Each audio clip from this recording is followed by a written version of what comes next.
Hi po ulit mga ka-senior. Ito another part naman po ito ng aking garden na papakita ko sa inyo ngayon. Ito yung mga variegated po natin na peace lily. Yan, tingnan nyo, white at saka green po ang dahon niya. Yan. Pero yung bulaklak niya puti pa rin. Parang kagaya din doon sa ordinary na green ang dahon. No, ito mga binili ko to na para dumami. Itong palmera natin, yan, yun yung sabi ko sa isang vlog ko na hindi po tayo dapat mawalan kasi marami po oxygen yan.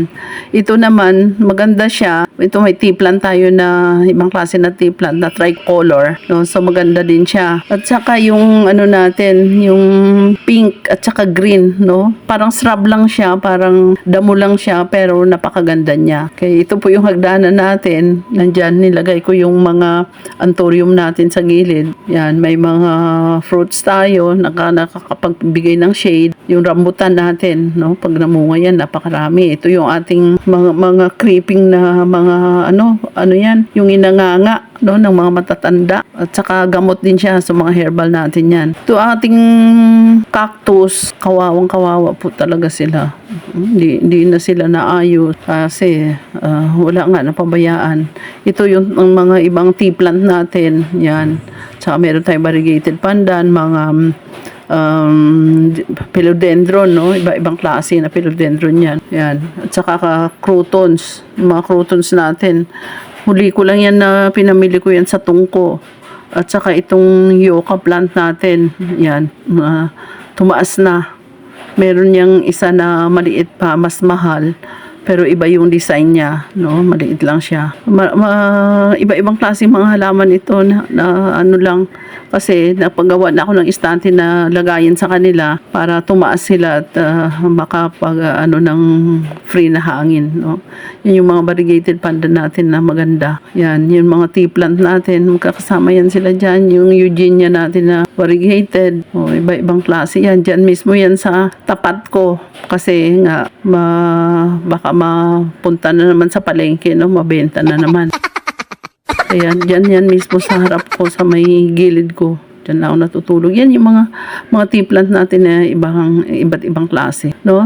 Hindi siya na out of passion kasi pa rin siya yung maganda, no? Itong mga croutons natin, no? Yung kagandahan po kasi pag ang halaman natin, dahon pa lang maganda na, hindi na niya kailangan na mamulaklak pa siya. Kasi sa dahon pa lang, decorative na siya at saka masaya na siya tingnan. No, ito yung mga natin yan, water plant yan. Nabubuhay din yan sila kahit sa lang. Yun po yung puti natin na fortune plant. Napakaliit lang po niya, ang mahal ng bili ko dyan. Pero ngayon tingnan mo lumaki na sila. Nilipat ko sa malaking paso. At saka yung mga iba't ibang halaman natin na mga survive na lang yan. Na-rescue ko na lang yan dun sa mga dati pang matagal na ng mga halaman. Yan. Yung tea plant natin talagang namamayagpag din siya. Maganda kahit saan mo siya itabi na halaman. Namumukod din talaga yung ganda niya. Tsaka meron din tayong mga snake plants. Yung snake plants ko may 10 klase na rin yan, no? Meron tayong copper tone, yan, meron tayong yung ordinary na yellow, meron din tayo yung mga iba-ibang klase, yan. Kaso lang hindi ko mapakita sa inyo na minsanan lang kasi nga kalat pa sila at ngayon ililipat na naman yan sila kasi may pagbabago dito sa space natin, no? May uupa. Kaya mapunta na naman sila doon sa medyo malayo-layo. But hopefully, makluster na natin sila kung ano talaga yung mga itsura nila. Ito ferns din to, no? Ito yung philodendron din siya na ibang klase. Parang family of Silom pero iba siya. Yan, yung mga magaganda din yan. Ang mahal natin, no? Parang family of Anthurium din yan. No? Ang mahal niyan. Kasi ang mahal ng malalaki, kaya ang ginawa ko, bumili ako yung maliliit pa, tag 500, yung maliit pa niya na supling. Ngayon, lumaki na sila. Although yung iba namatay kasi inaano ng mga aso, yung kinukutkot ng mga aso, sinisira ang halaman, tapos inaano nila yung mga lupa. Yan, tea plants din yan na ibang klase. Yun, malalaki ang dahon. Yan. So, yun lang ang kagandahan sa tea plants, talagang lumalaban sa init, lumalaban sa ulan. kahit mapabayaan, nagsusurvive pa rin, no? Ano, ang tea plant talaga. Patibay. No? So, yun yung asset ng tea plant muna para sa mga naghahalaman. Talagang nakakasurvive siya sa ulan at saka init, no?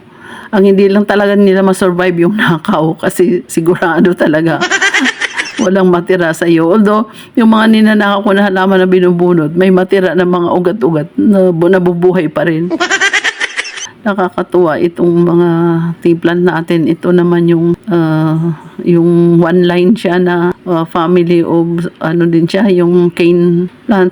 So, yan, magkakatabi lang po sila. Kailangan pa nating malipat yung pink na halaman. Yan, yung namumulaklak. Sadali lang yung bulaklak niya, pero napakaganda niya. At saka, iba-ibang kulay din yan. May orange, no? So, pinapabayaan lang natin sila dyan. Nakikitubo lang din sila sa ibang paso. So, pag ako naman nakikita ko, pinapabayaan ko lang.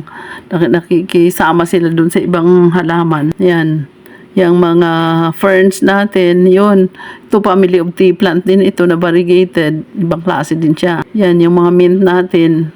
Yung mint natin, herbal yan. At saka, mahal yan. Yung malaking tulong yan sa health natin. Kasi hindi lang po ako nagtatanim ng mga ornamentals. Napakarami ko ding herbal.